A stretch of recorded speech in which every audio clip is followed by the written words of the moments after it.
राजा अपने राजमहल में खड़े होकर कुछ सोच रहा था।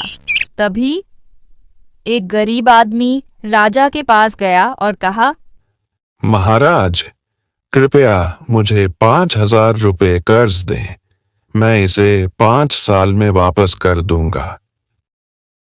राजा ने उस पर विश्वास करते हुए उसे 5,000 रुपये दे दिए। पैसे लेकर वह आदमी वहां से चला गया।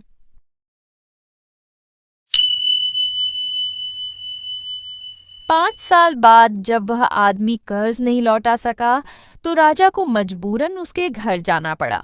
मगर हर बार जब भी राजा वहां जाता वह आदमी बहाने बनाकर उसे वापस भेज देता। एक दिन फिर राजा उस घर गया, लेकिन वहां कोई नहीं था। सिर्फ एक छोटी लड़की बैठी हुई थी।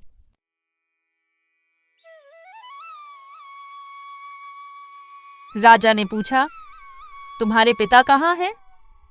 लड़की मुस्कुराकर बोली, पिताजी स्वर्ग का पानी रोकने गए हैं। राजा ने फिर पूछा, तुम्हारा भाई कहाँ है? लड़की बोली, वह बिना झगड़ा किए झगड़ा करने गए हैं। राजा की समझ में कुछ भी नहीं आ रहा था, तो उसने पूछा, तुम्हारी माँ कहाँ है? लड़की बोली, माँ 1 से 2 करने गई हैं। राजा पूरी तरह से चकरा गया था, तो गुस्से में उसने पूछा, और तुम यहाँ बैठी क्या कर रही हो?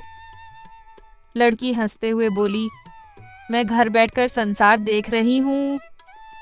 राजा अब समझ गया कि लड़की किसी भी सवाल का सीधा जवाब नहीं देगी, इसलिए उसने सोचा कि अब इसे प्यार से समझाना पड़ेगा।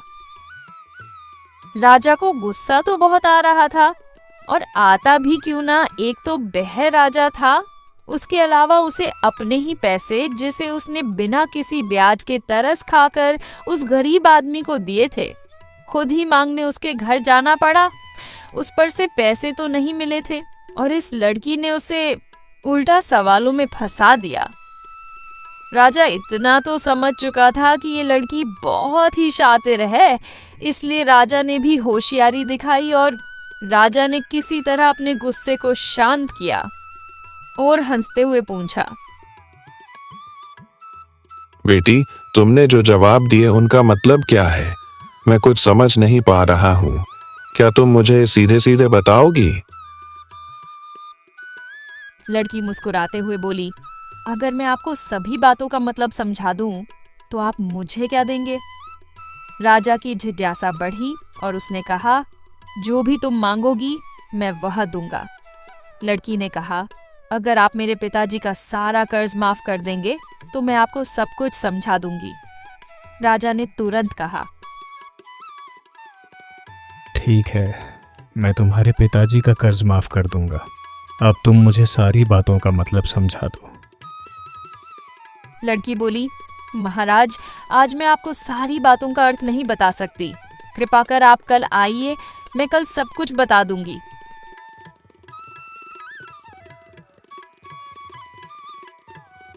दिन राजा फिर उस आदमी के घर गया। इस बार वहां पूरा परिवार मौजूद था, आदमी, उसकी पत्नी, बेटा और बेटी भी। जैसे ही राजा आया, लड़की ने पूछा, महाराज, आपको अपना वचन याद है ना? हाँ, मुझे याद है। तुम मुझे सब कुछ समझा दो और मैं तुम्हारे पिताजी का कर्ज माफ कर दूंगा। लड़की बोली, सबसे पहले मैंने कहा था कि पिताजी स्वर्ग का पानी रोकने गए हैं। इसका मतलब था कि घर की छत से पानी टपक रहा था। पिताजी छत को ठीक कर रहे थे ताकि पानी न गिरे। हम यह मानते हैं कि आसमान ही स्वर्ग है, तो स्वर्ग का पानी रोकने का मतलब यही था। राजा उसकी बातों से सहमत हुआ। फिर उसने उत्सुकता से पूछा, अब दूसरी बात का मतलब बताओ। लड़की बोली, दूसरी बात मैंने कहा था कि भाई बिना झगड़ा किए झगड़ा करने गए हैं। इसका मतलब था कि वह रेंगनी के कांटे काटने गए थे। कांटे काटते समय चाहे कितने भी सतर्क रहें, शरीर पर कहीं ना कहीं कांटे लग ही जाते हैं, जैसे बिना झगड़े के भी झगड़ा हो जाता है। राजा पूरी तरह से प्रभावित था। उसने फिर पूछा, और तीसरी बात? लड़की बोली, तीसरी बात मैंने कहा था कि माँ 1 से 2 करने गई है।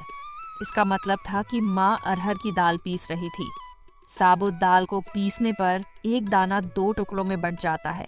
यही है 1 से 2 करना। राजा अब और भी चकित था। उसने फिर पूछा, और चौथी बात? लड़की बोली, चौथी बात में मैंने कहा था कि मैं घर बैठी संसार देख रही हूँ। इसका मतलब था कि मैं चावल बना रही थी और एक चावल देखकर मैं यह जान सकती थी कि भात पक गया है या नहीं। इसी तरह घर बैठे मैंने चावल की पूरी प्रक्रिया देखी। राजा को अब सारी बातें समझ में आ चुकी थीं। वह लड़की की चतुराई से बहुत प्रभावित हुआ। उसने कहा, तुम सचमुच बहुत चतुर हो, लेकिन एक बात तो मुझे अब भी समझ में नहीं आई। तुमने ये सारी बातें मुझे कल भी समझा सकती थी, फिर तुमने मुझे आज क्यों बुलाया? लड़की हंसते हुए बोली, महाराज, कल जब आप आए थे तो मैं भात बना रही थी। अगर मैं आपको सब समझाने लगती तो भात जल जाता और फिर माँ मुझे ज़रूर डांटती। और कल घर में कोई नहीं था। अगर मैंने कर्ज माफ़ करने की बात बताई होती तो वे मुझे विश्वास नहीं करते। आज जब आप खुद कह रहे हैं कि आपने कर्ज ही माफ़ कर दिया है तो उन्हें विश्वास हो जाएगा और खुशी भी होगी। राजा उसकी बातों को सुनकर बहुत प्रसन्न हुआ। उसने अपने गले से मोतियों की माला निकालकर लड़की को दी और कहा, बेटी, यह लो तुम्हारी चतुराई का इनाम। तुम्हारे पिताजी का कर्ज तो मैंने माफ कर दिया है। अब तुम्हें या तुम्हारे परिवार को मुझसे कुछ मांगने के लिए बहाना नहीं बनाना पड़ेगा। अगर कभी किसी चीज की जरूरत हो तो मुझसे बेहिचक कह देना। इतना कहकर राजा आशीर्वाद देकर वहां से चला गया। लड़की के परिवार वालों ने उसे खुशी से गले लगा लिया।